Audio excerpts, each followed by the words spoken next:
Welcome back to my YouTube channel. So today I am going to plant a Bougainvillea plant. Now I am taking stone gravels to cover the bottom, helps in filtration.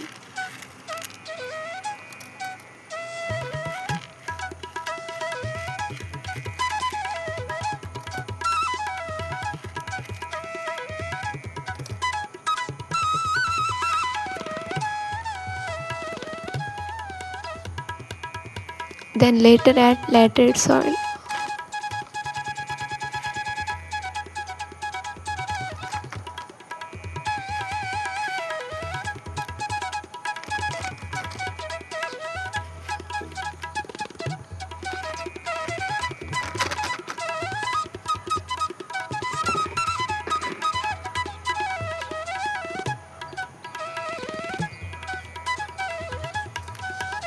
Now I took the Bougainvillea plant.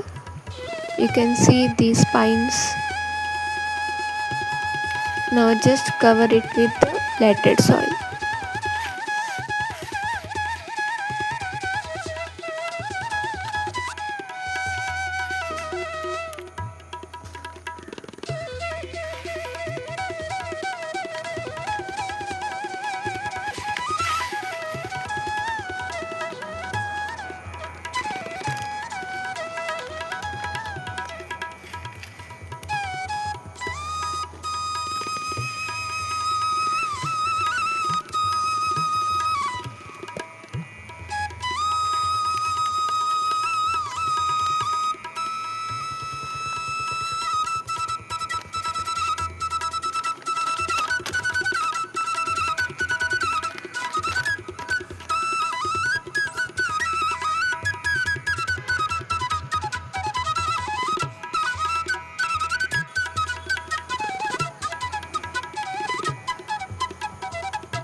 If you like my gardening videos, like and share and subscribe and follow my YouTube channel.